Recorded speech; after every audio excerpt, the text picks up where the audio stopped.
옆 사람에게 인사해 주시겠어요? 만남의 축복이 있을지어다.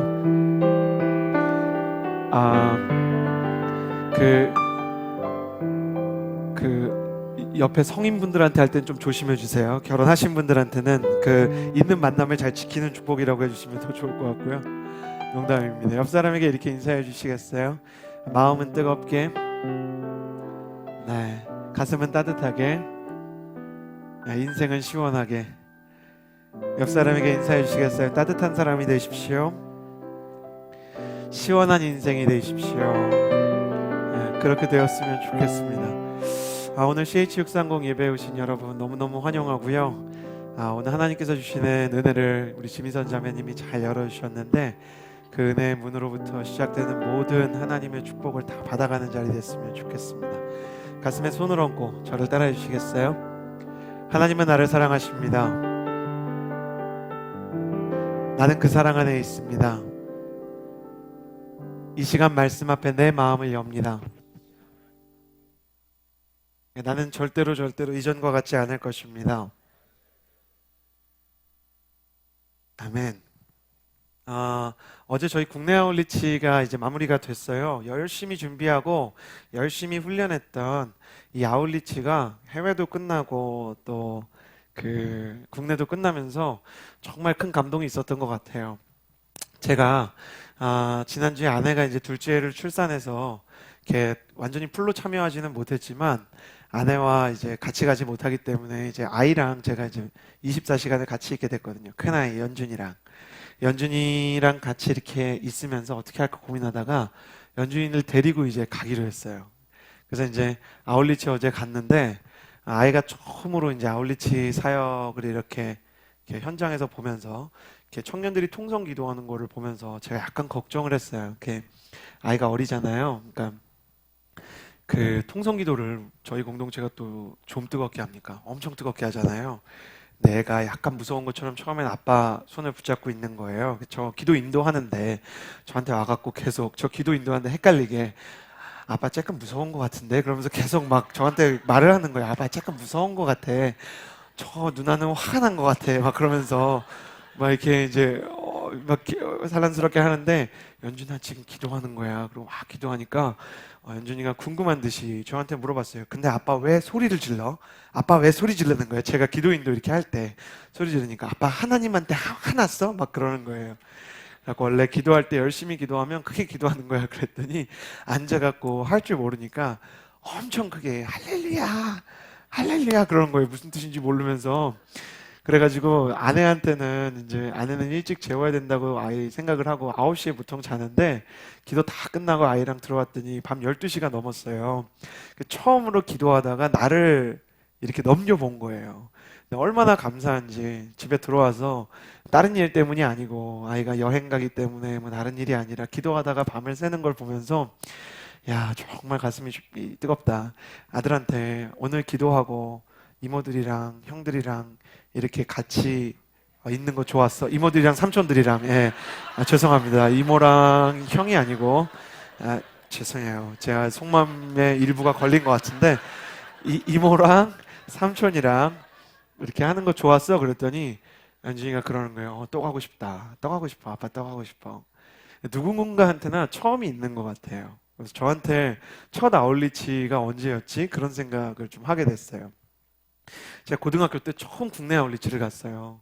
부산에 가고 광주에 가면서 거기에서 내내 복음을 전하고 밤에 들어오면 기도하는, 저는 수련회인 줄 알고 온누리교회에서 갔는데 수련회가 아니고 아울리치인 거예요. 일정이 너무 단순해요. 그 오전에 다 나가요. 찬양하고 기도 잠깐 하고 다 나가요.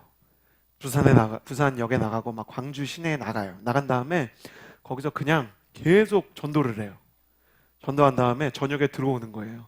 문제는 아이들이 너무 많이 가는데 샤워 시설이 없는 거죠. 그래가지고 막 3박 4일 동안 전도를 하는데 제일 많이 들었던 얘기 중에 하나가 야 이 거지야 꺼져 막 그런 거였어요. 너무 몸에서 냄새가 나니까. 그래가지고 야 이거 이렇게 해가지고 도대체 누가 오겠냐.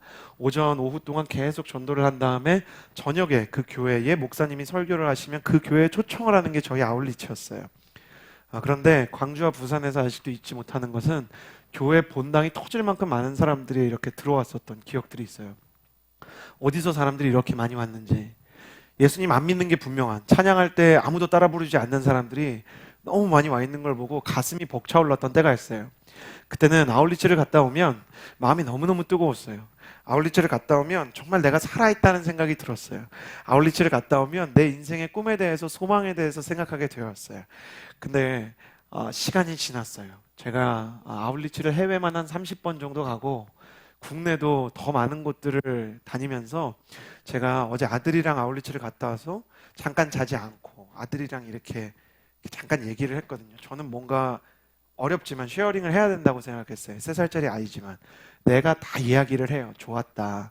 어떤 이모는 그 누구 이모 이름 얘기하면서 참 착했다. 누구 이모는 굉장히 힘들어 보였다. 막 그런 이야기. 이모는 막 지쳐 보였다. 막 힘들었는데 어떤 삼촌은 화가 났었다. 막 그런 이야기. 제가 사진 이렇게 보여주면 이 삼촌은 화가 났었다. 막 그런 얘기하고. 근데 막 이런저런 얘기하면서 아이랑 쭉 있는데 어린 아이의 눈에 정말 그 영적인 설렘이 있는 걸 보게 됐어요. 제일 좋은 데가 어디야? 놀이공원보다 교회가 더 좋고, 다른 어떤 것보다 아울리치를 참여하는 게 좋은 그 아이를 보고 재우는데, 하나님이 제 마음 가운데 어제 밤에 그런 질문을 하시는 것 같았어요. 너도 저러니? 너도 아직 저러니? 너도 설레니? 사람이 핑계가 많아지잖아요. 마음 가운데. 하나님, 우리는 성숙한 사랑, 우리는 하나님이랑 저는 하루 이틀이 아니니까 뭘 설레고 그럽니까? 굳이 열심히 하는 거죠. 하나님이 그러니? 기뻤니? 하나님, 뭐가 이렇게 또 막 기쁘고 뭐가 이렇게 또 막 슬프고 그런 게 어디 있습니까? 신앙인이 안정적이고 스테이블하게 쭉 가는 거지. 저는 정말 큰 감동과 정말 큰 침체가 이렇게 좁혀들면서 내가 참 신앙이 뭐라 그럴까요? 신앙이 안정적이어진다고 생각했는데, 사실은 제 안에 있는 설레임과 또 뜨거움이 약간 사라지고 있는 게 아닌가 생각이 들어서 약간 잠을 설쳤습니다. 그래요. 우리한테는 그런 게 있어요. 뜨겁다가 식어버리는 마음. 우리한테는 그런 게 있어요. 우리한테는 열정이 소진되는 권태의 시기가 있어요. 여러분, 사랑을 할 때도요, 권태가 와요. 좋아하는 일을 했을 때도 권태가 와요. 어느 직장에 들어가든 청년들이 기도하면서 직장을 구하다가 직장에 들어가잖아요. 그러면 처음에는 정말 설레는 마음으로 기도하고 내가 이 직장을 하나님의 땅으로 이렇게 만들고 싶다. 그래서 괜히 직장에 처음 가서 막 큐티도 하고 막 그래요. 근데 시간이 지나면 그런 것들 다 잊어버려요. 권태가 찾아와요. 그래서 저는 어제 권태에 대해서 좀 생각해 봤어요. 아내와 저와의 관계, 아들과 저와의 관계, 저와 제 인생의 저 자신과의 관계, 하나님과 저의 관계. 에너지가 좀 부족하고 뭔가 내 인생을 정말 뛰게 하는, 가슴 뛰게 하는 감동과 열정이 많이 사라진 것 같다. 하나님께서 밤에 열정, 권태 이런 거에 대해서 제가 좀 검색을 하게 됐는데, 어떤 분이 이렇게 강연하는 이야기를 듣는데, 모든 열정에는 권태가 있습니다. 그러나 그 권태를 지켜서 소강기로 들어가서 지쳐서 쓰러지는 사람이 있고, 권태를 잘 이겨내서 성숙으로 가는 사람이 있습니다. 도전을 넘어서 잠시 지치는 것 같았지만 하프타임이 지나면 다시 더 도전을 향해서 가는 사람이 있고, 열정이 사그러드는 것 같지만 다시 새로운 열정을 향해서 가는 사람이 있다는 것을 그 강의에서 보게 됐어요. 그리고 나서 기도하게 됐어요. 하나님, 다시 나의 마음이 하나님이 주시는 열정과 하나님이 주시는 도전과 비전으로 벅차오르게 해주십시오. 오늘 저는 여러분과 함께 도전의 항해를 계속하라는 제목으로 믿음의 항해의 마지막 이야기를 나누고자 합니다. 저를 따라해 주시겠어요? 도전의 항해를 계속하라. 아울리치를 다녀오셔서 정말 감동이 있는 분들, 그리고 사랑에 빠지신 분들, 그리고 무언가 새로운 시작을 하시려는 분들, 혹은 무언가를 준비하고 계시는 분들, 여러분의 마음속에 열정이 있다면, 혹은 열정이 있었는데 저처럼 약간 소강기에 있고, 사랑도 아울리치도 사역도 신앙도 뭔가 한풀 꺾인 마음이 드는 여러분 모두에게 하나님께서 주시는 새로운 열정과 새로운 비전과 새로운 도전에 대해서 나눌 수 있는 시간을 가지기를 원합니다. 오늘 우리 열정에 대해서, 도전에 대해서 네 가지 이야기를 좀 나누고자 하는데요. 가장 먼저 나누고 싶은 것은 이것입니다. 1절에서부터 3절의 말씀을 오늘 본문 느헤미야 13장 1절에서 3절까지의 말씀 저와 함께 같이 읽겠습니다. 시작. 그날 백성들이 드는 앞에서 모세의 책을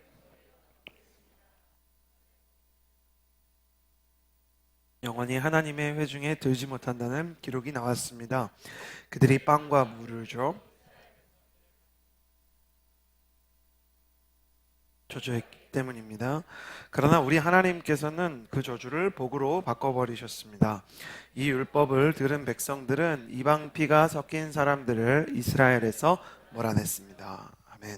첫 번째로 여러분과 나누고 싶은 열정이 다시 살아나는, 상한 마음이 다시 하나님의 열정으로 불타오를 수 있는 근거 중에 하나, 비결의 하나는 기준의 재구성입니다. 기준의 재구성.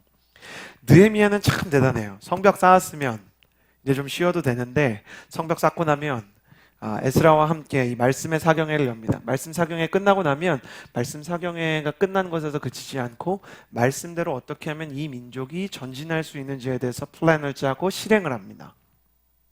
그게 느헤미야의 삶이에요.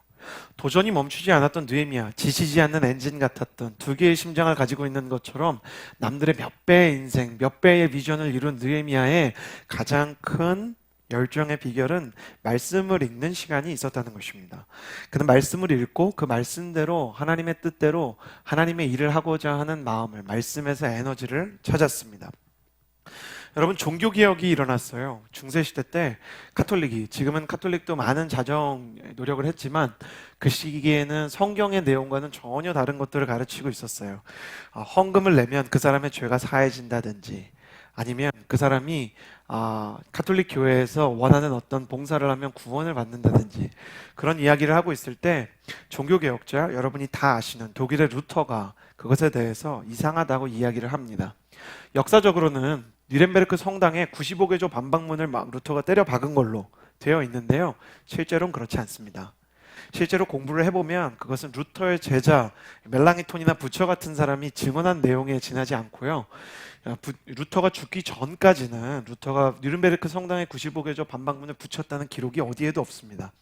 근데 어떤 기록이 남아있냐면 95개조 반박문에 대해서 편지를 쓴 거예요, 루터가. 그래서 성경에 따르면 이게 좀 이상한 것 같다고 당시에 신학교 교수였던 루터가 카톨릭의 이 신학부에 그걸 보낸 거예요. 총장님한테도 보내고 신학위원회한테도 보내서 우리가 가지고 있는 교리가 조금 이상합니다. 학자답죠. 학자 같지 않잖아요. 막 대자보 막 땅땅 붙이고 이런 건 교수님 같지 않잖아요. 교수님답게 이렇게 논문 같은 걸 써갖고 보낸 거예요. 루터는 그때 종교개혁을 할 생각이 없었어요. 루터는 종교개혁에 대한 꿈이나 비전 같은 게 없었던 사람이에요. 근데 하나님 말씀이 그렇지 않으니까 이거를 조금 우리 다시 생각해 봅시다 했더니 어떻게 해버렸냐면 루터를 파문시켜 버렸어요. 네가 감히 우리 권위에 도전을 해? 루터가 사람이잖아요. 루터가 막 하나님이 아니잖아요. 그러니까 마음이 삐졌다고 하면 안 되죠. 훌륭한 분인데 마음이 상한 거예요. 그래가지고 내가 교수인데 할 줄 아는 게 뭐밖에 없어요? 가르치는 것밖에 없잖아요. 그러니까 이 루터가 뭘 하냐면 집에서 기왕 이렇게 된 거 어쩔 수 없겠다, 성경을 사람들한테 가르치기 시작해요. 근데 이게 얼마나 놀라운 일이었냐면 당시 카톨릭 교회에서 성경이라는 거는 라틴어, 그 로마 제국 시대의 말로만 읽을 수 있는 거였어요. 근데 그 라틴어가 아니라 이 루터가 독일 말로 사람들한테 이 말씀을 가르치기 시작하는 거예요. 그러면서 이거를 이거 가르치다 보니까 사람들이 이거 읽고 싶다고, 그래서 그거를 번역을 하는 일을 하고요, 출판사 사장님을 한 명 알게 된 거예요. 그래서 출판사 사장님이랑 같이 성경을 펼쳤어요. 이 사건 때문에 루터가 어마어마한 박해와 실질적인 사형 선고를 받아요. 루터를 죽이겠다라는 카톨릭이 어마어마한 압력에 시달리게 돼요. 그러나 루터는 굴하지 않고 계속 가르쳐야, 할 수 있는 게 그거밖에 없으니까.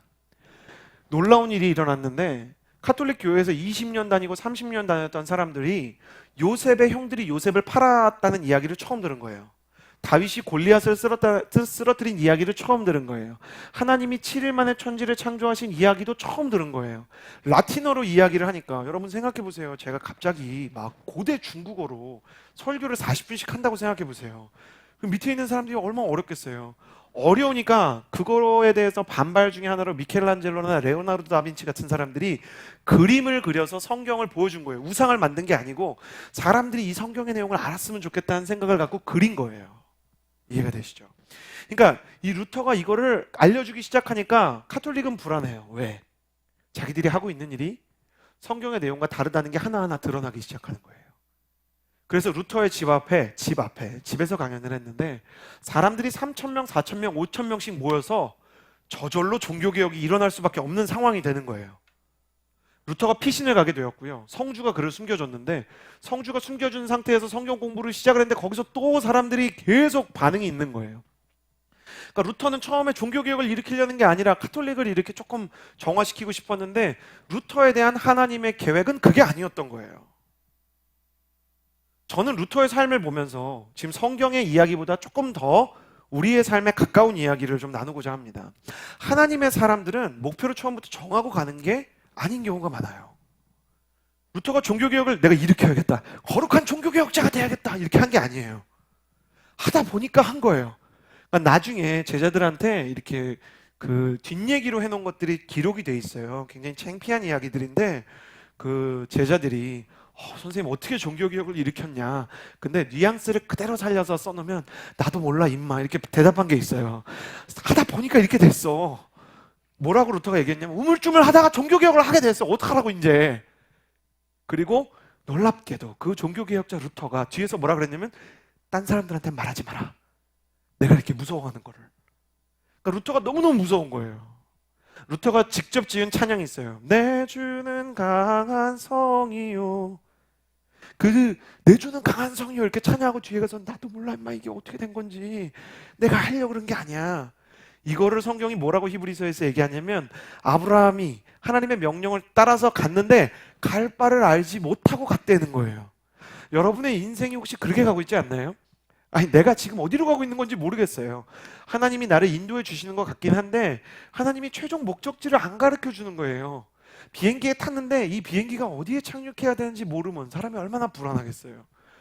배를 탔는데 이 배가 어디로 가는지 모르는 배를 탄 거예요.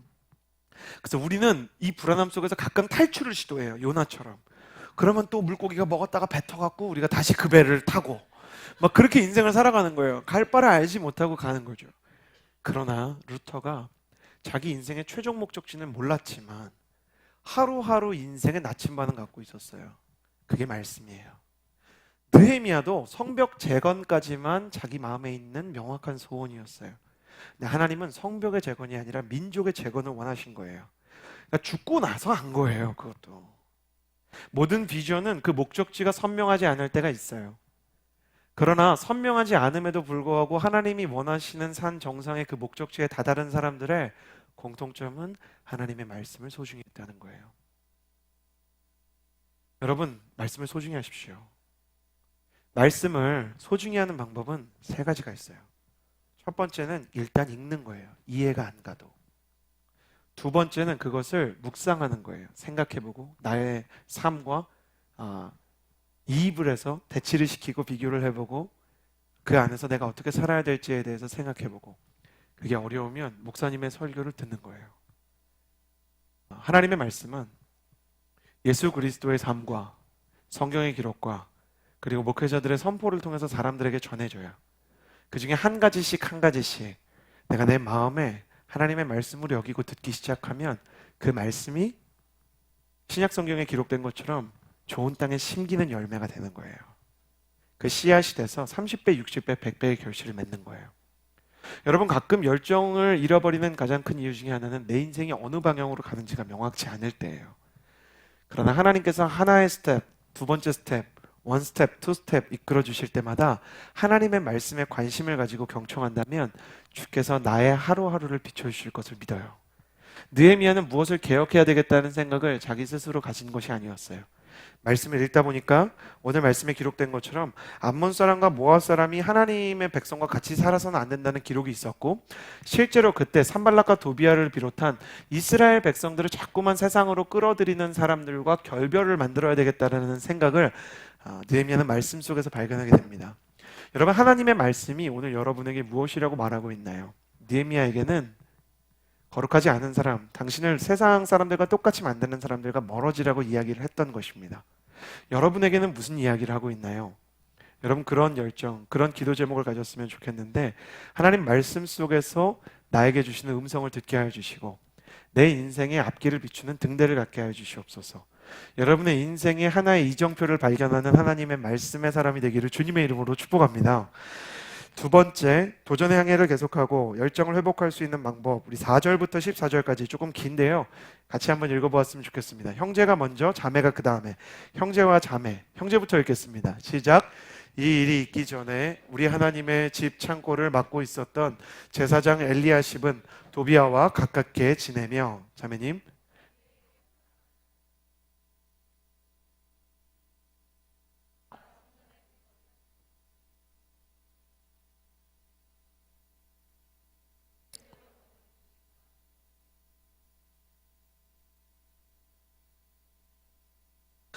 그러나 이 모든 일이 진행되고 있을 때 나는 예루살렘에 없었습니다. 바벨론 왕 아닥사스다 32년에 내가 왕에게 갔다가 며칠 후에 왕의 허락을 받고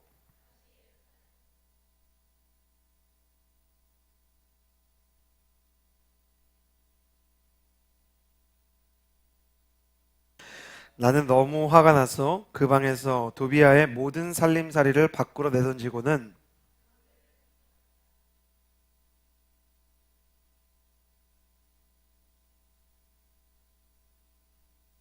그러고는 레위 사람들의 받게 되어 있는 몫을 받지 못한 것과 직무를 수행해야 하는 레위 사람들과 노래하는 사람들이 자기네 땅으로 돌아가 버린 사실도 알게 됐습니다.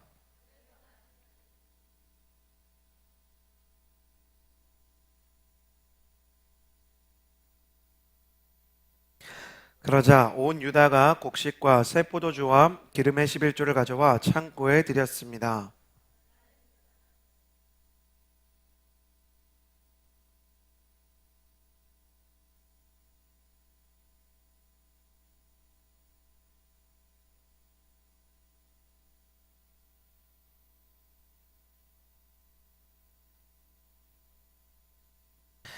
하나님이여, 제가 이렇게 한 것을 기억하소서.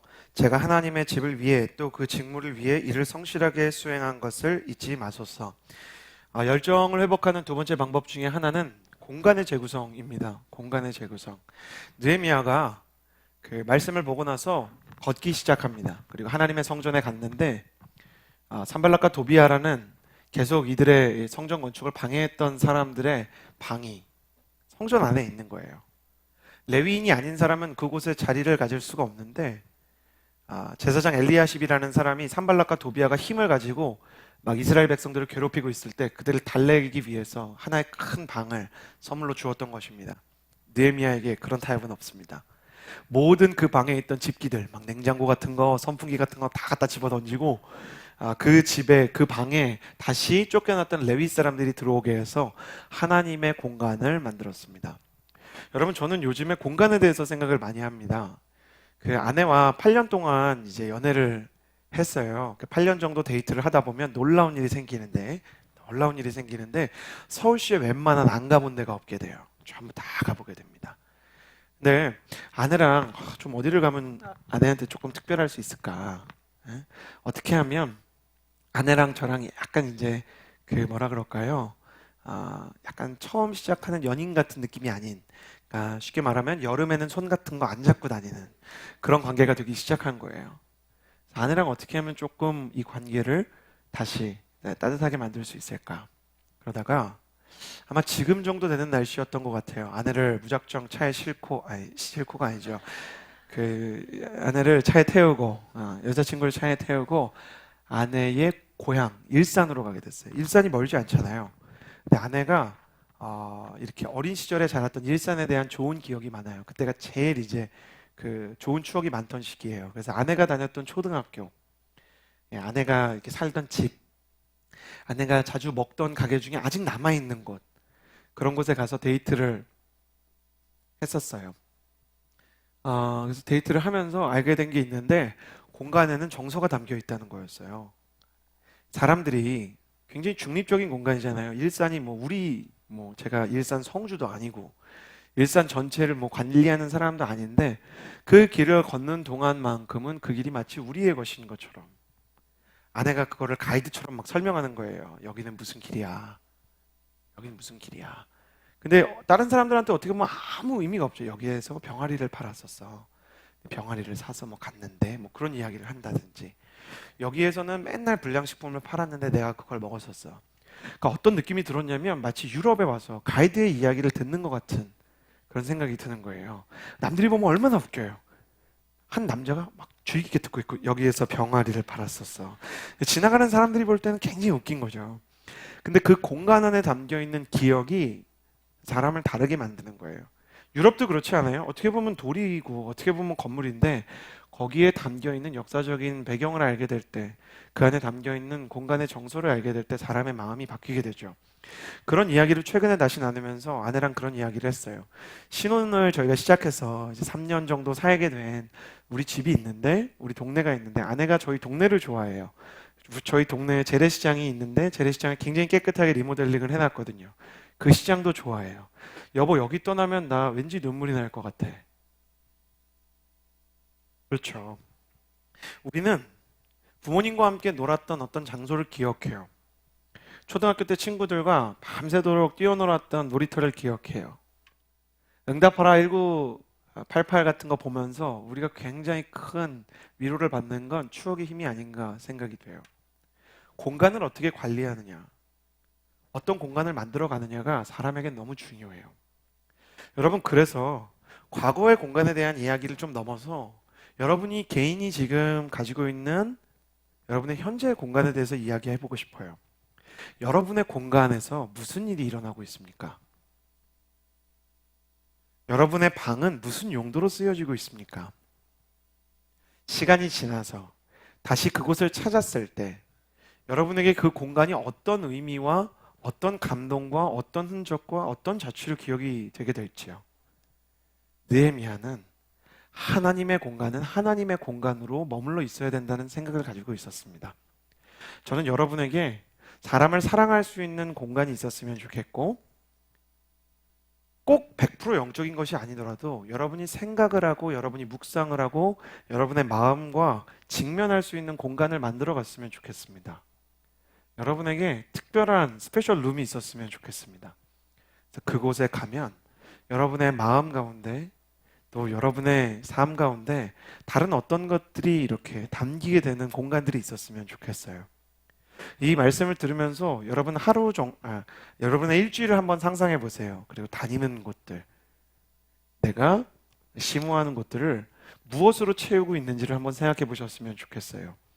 저는 최근에 오늘 오면서 좀 그런 생각을 했습니다. 자동차에서 기도하는 시간을 더 늘려야겠다.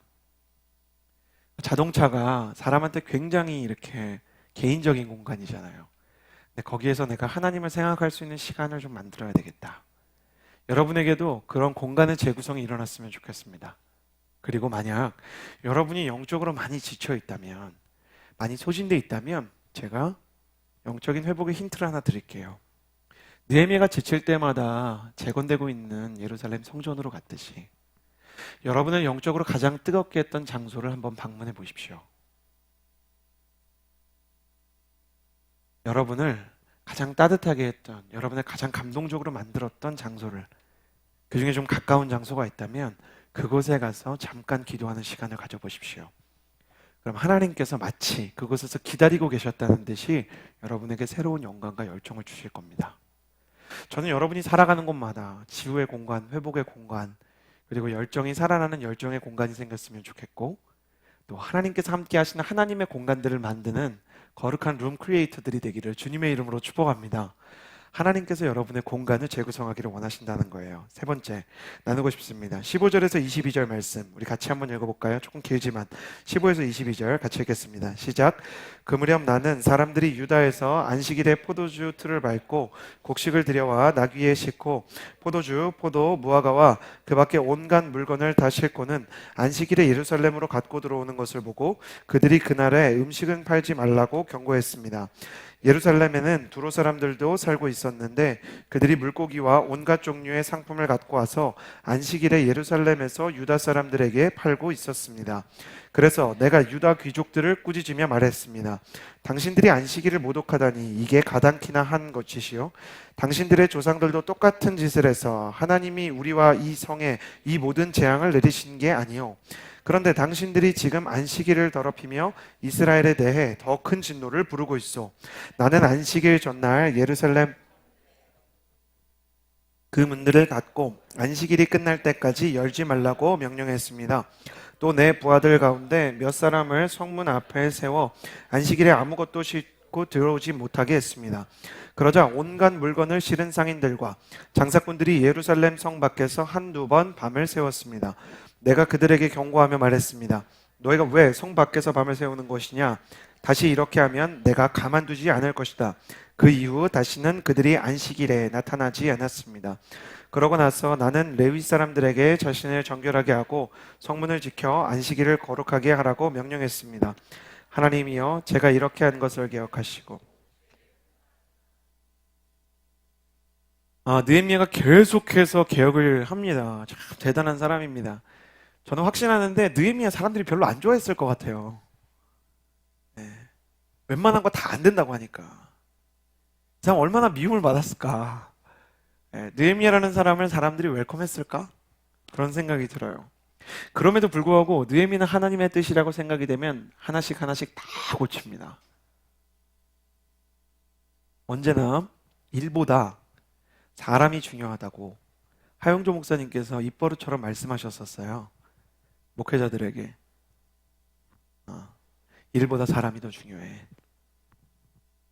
근데 그 뒤에 한마디를 첨하셨는데, 근데 사람보다 하나님이 더 중요해.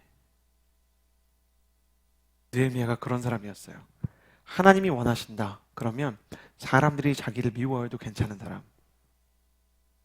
진짜 열정적인 사람의 특징이 뭐냐면 남들이 나를 미워하는 것을 극복할 수 있어요. 남들이 나를 이해하지 못하는 것에 걸려 넘어지지 않아요. 느헤미야가 그랬어요. 느헤미야가 계속해서 가지고 가는 느헤미야의 개혁 중에 하나는 안식일에 대한 것이었어요. 안식일에 하나님께서 아무것도 하지 말라고 그러셨어요. 걷지 말고. 먹는 건 먹지만 걷지 말고 일하지 말고 다른 사람들 만나러 굳이 가가지고 막 힘든 거 들지 말고 쉬어라 그러셨어요. 한국 사람들이 제일 못하는 것 중에 하나가 아닌가 싶습니다. 저는 안식일에 대해서 생각할 때 성격이 약간 독특해서 그런지 하나님 굳이 안식일 왜 주셨어요? 쉬고 싶을 때 쉬고 일하고 싶을 때 일하면 안 돼요? 왜 그렇게 강제로 쉬게 하세요? 강제로 쉬는 게 이상해요.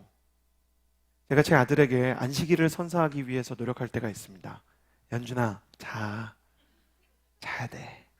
어? 연준이 낮잠 자야 돼. 안 그러면 짜증내니까. 근데 연준이 안 그래요. 아빠가 자라고 그러면 안 잘 거야. 막 그래요.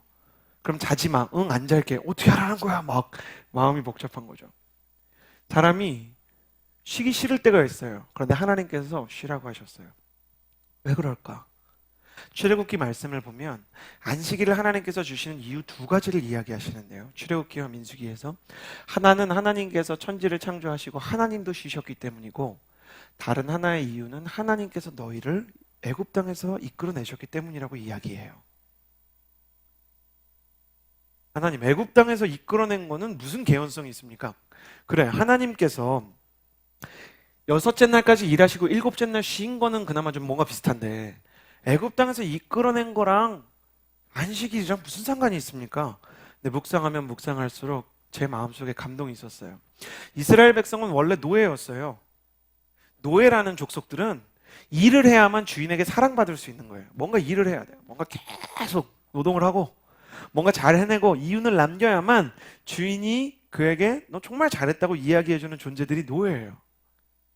그러니까 이스라엘 백성들은 일을 해서 사랑받는 것에 익숙해져 있어요. 그래서 일을 잘하지 못하거나 무언가를 잘하지 못하면 자신의 인생에 가치가 있어진다는 생각이 급격하게 감소하는 민족이 이스라엘 백성이었어요. 그래서 하나님은 그들에게 알게 하고 싶었어요.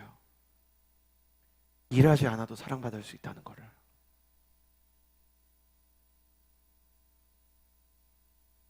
우리가 굳이 애써서 사랑을 받는 존재가 아니라는 것을 하나님께서 알게 하셨어요. 안식일에 다른 일은 안 하는데 가장 중요한 거 하나를 합니다. 그게 뭐냐면 하나님의 사랑을 믿는 일이에요. 하나님께서 나를 사랑하신다. 전에 한번 말씀드린 것처럼 제가 자녀일 때는 저희 아버지 어머니보다 돈이 더 많거나 공부를 더 많이 하신 분을 보면 아, 저런 분의 자녀였으면 좋았을 텐데 라는 생각을 몰래 했어요. 나쁜 생각이죠. 근데 아들을 낳고 나니까 저희 아들보다 정말 훌륭한 애들이 많아도 그래도 내 아들이에요. 우리 아들은 아직 점프를 잘 못해요. 남들 다 하는 점프를. 근데 막 점프하는 애 보면 괜히 저걸 했으면 좋겠어요. 그러나 못해도 똑같이 사랑하는 거예요. 딸을 낳았어요. 근데 딸이 저희가 정말 기도 제목이 있었어요. 목회자기 때문에 조금 창피한 기도 제목이지만 예뻤으면 좋겠다는. 그냥 왠지 예뻤으면 좋겠잖아요. 근데 태어났는데 이렇게 우리가 마음속으로 그렸던 그 비전의 형상은 아니었어요. 뭔가 기도가 응답된 건가? 약간 이런 느낌. 근데 제가 아무 말도 하지 않고 있었어요. 그러니까 아내가 여보 애기 코가 라고 이렇게 이야기를 시작하는데 제가 그랬어요. 목사의 권한으로 여보 선포한 대로 된다. 지금 그렇게 얘기하면 안 되는 거야. 아, 나 무슨 얘기 하려고 그랬다고. 이렇게 나를 따라해. 아, 이 코가 높다. 쌍꺼풀이 있네. 여보 쌍꺼풀이 없는데 있다고 해. 영적인 눈으로 보면 보인다. 쌍꺼풀이 있어. 얼굴이 갸름한데 볼이 완전 둘리인데 갸름하다 그래. 제가 이렇게 하면서 막 농담했어요.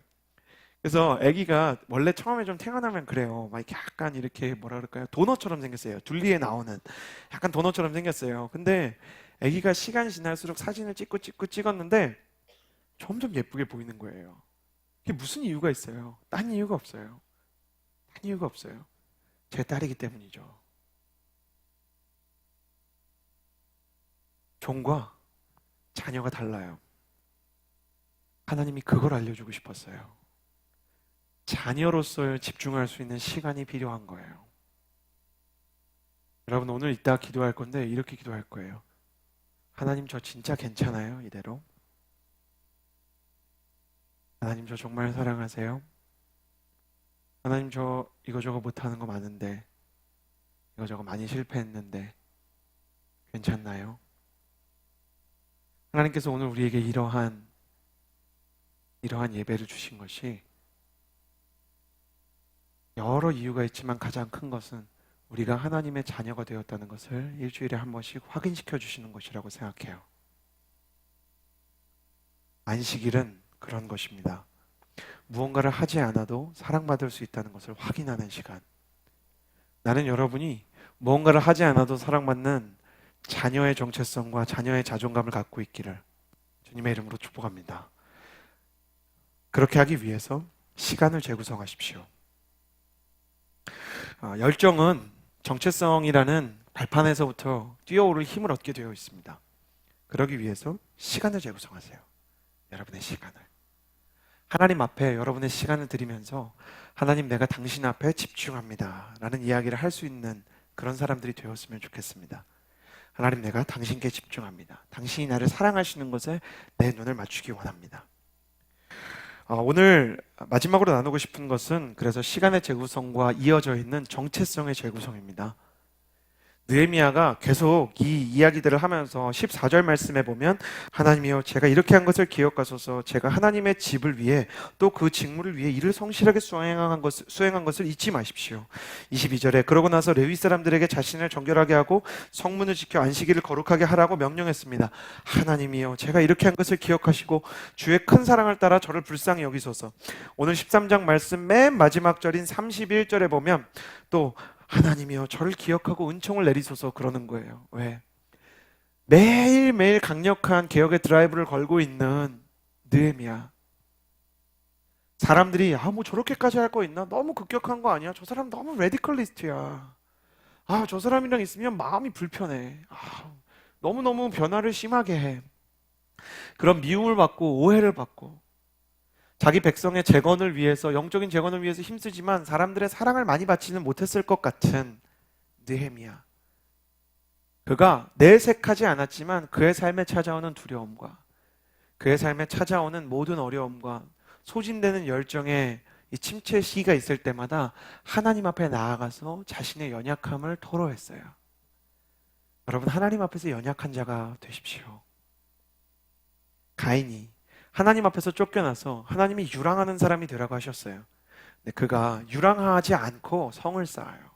하나님이 유랑하라고 하셨던 것은 유랑해도 죄인인 가인을 하나님께서 먹이고 살리신다는 것을 확인시켜주고 싶으셨기 때문이에요.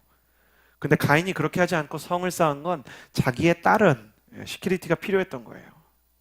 우리는 눈에 보이는 것들이 없으면 불안해하고 두려워해요. 그리고 나서 이 가인이 성을 쌓고 나서 에녹이라는 자녀 이름을 지었는데 그건 시작이라는 거예요. 내가 실패했는데 이 성을 지었으니까 이제 시작이다. 근데 그 성에서 자자손손 일어나는 모든 일들이 성경의 기록에 따르면 전부 악한 일이었어요. 반면 가인이 떠나고 상처가 남은 아담과 하와의 가정, 큰아들이 작은아들을 죽이고 아버지가 차마 그 큰아들을 벌할 수 없어서 상처 가운데 무력하게 있었던 아담과 하와 가정에 하나님이 또 새로운 아들을 주셨는데 셋이라는 아들이에요. 그 셋이 조금 있다가 아들을 낳았는데 에노스라는 아들을 낳았어요. 이 에노스는 연약함이란 뜻이에요. 가인이 낳은 아들 에녹은 우리가 성경에서 하나님과 동행하다 천국으로 올라간 그 에녹이 아니에요. 이름은 똑같은데 나쁜 짓만 계속한 에녹이에요. 근데 이 에노스의 연약하다라는 사람의 후손 중에 하나님과 동행하는 에녹이 나오는 거예요. 성에서 자신의 인생이 다 준비되었다고 모든 걸 갖췄다고 고백했던 가인과 에녹은 실제로 자기 인생의 진정한 비전과 축복의 시작의 문을 열지 못했지만 하나님 앞에서 실패의 경험을 가지고 나아가서 에노스다, 너무 연약하다, 자녀들이 내 마음대로 되지 않는다 라고 고백했던 이 아담의 가정을 통해서 하나님께서 새로운 시작 에녹을 만드셨어요. 그리고 가인의 계보는 다 지워지고 이 에노스의 계보, 연약한 자들의 계보를 통해서 하나님이 일하시는 거예요. 언제나 복음은 연약한 자의 계보를 따르는 자들의 것이에요. 언제나 회복은, 언제나 열정은 자신의 안에 있는 연약함에 대해서 정직한 자들의 것이에요. 그래서 여러분은 정직하셔야 돼요. 어제 저희가 아울리치를 갔었어요. 국내에 아울리치를 가서 조그만 지역교회를 섬겼었는데 그 지역교회에서 사모님과 목사님을 축복하는 시간이 있었어요.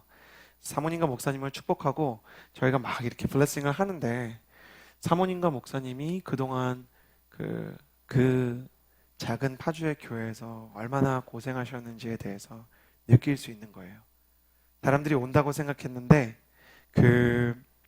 왔다가 금방 떠나가고 사람들이 정말 이곳에 정착할 거라고 생각했는데 다 자취를 감춰버린 거예요. 그러니까 그 모든 상황 속에서 이 사모님의 마음이 계속 어려워지는 거예요. 그런데 저희랑 기도를 하고 저희랑 찬양을 하는 동안 사모님이 얼마나 그 마음에 이렇게 막 감동이 있어서 새 힘을 얻으셨는지 얼핏 보면 사랑도 너무 많으시고 믿음도 너무 좋으셔서 그분이 이렇게 연약할 거가 보이지 않아요. 그런데 사모님이 저희와 기도하시는 동안 그 마음속에 있었던 어려움을 정직하게 고백하는 거예요.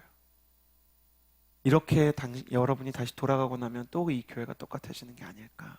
나는 두렵고 나는 너무너무 무섭지만 그래도 하나님께서 이 모든 길을 열어주셨기 때문에 이 모든 일이 하나님의 뜻대로 이루어질 것이라고 믿고 여러분을 보낸다고.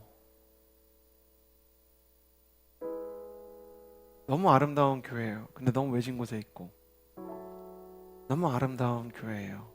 근데 지어진 지 얼마 안 돼서 사람들이 별로 없어요. 어제 저희가 가서 사람들을 초청했을 때 아마 그 교회 역사상 가장 많은 사람들이 온 것 같다며 사모님이 너무 감동하셨어요.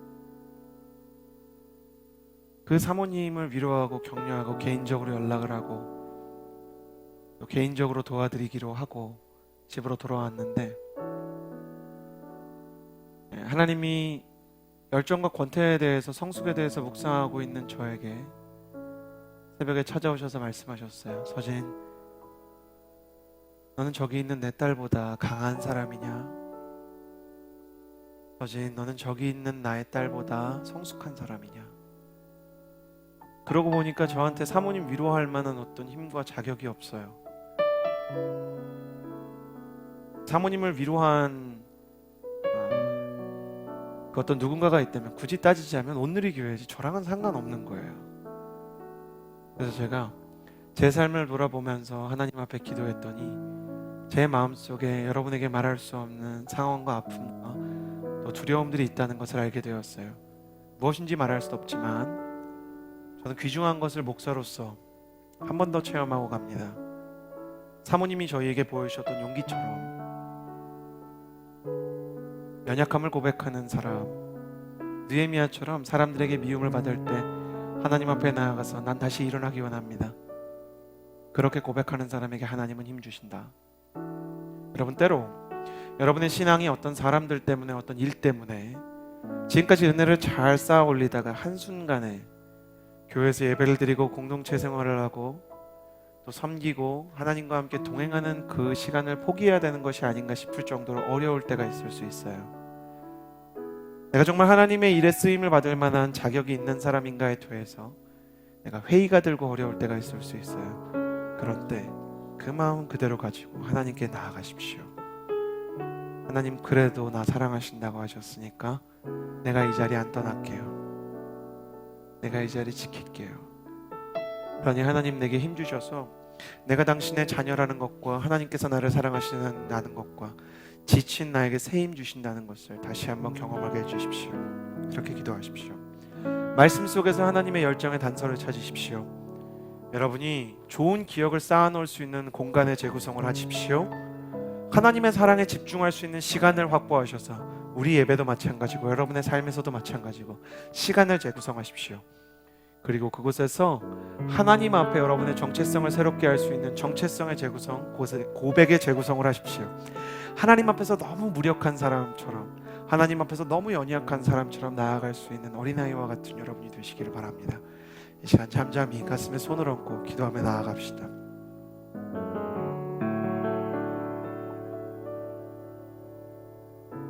정직하게 기도하며 나아갈 때 이렇게 고백하며 나아갑시다. 하나님, 제가 이런 모습이 있는데 괜찮습니까? 하나님, 내 모습 이대로 주님 정말 사랑하십니까? 그렇다면 알게 해주시고 느끼게 해주시고 내게 힘 주셔서 내가 이 길 포기하지 않고 이 신앙 포기하지 않고 걸어가게 하여 주시옵소서. 하나님, 나의 인생, 나의 삶, 나의 신앙 연약하고 부족하지만 주와 함께 걸어갈 수 있는 힘이 있는 사람 되게 해주십시오. 우리 잠잠히 기도하며 나아갈 때 우리는 조용히 기도하지만 우리에게 큰 폭포 같은 은혜를 주실 하나님, 우리에게 뜨거운 정말 횃불과 같은 열정을 주실 하나님 기대하며 정직하게 나아갑시다. 기도하겠습니다. 살아계신 하나님 아버지, 기도하며 나아갑니다. 살아계신 하나님 아버지, 하나님 아버지, 우리의 마음, 우리의 생각, 우리의 모든 연약함 우리가 주님 앞에 가지고 나아가려고 하며 물고기 2마리와 보리떡 5개 주라 가진 게 없는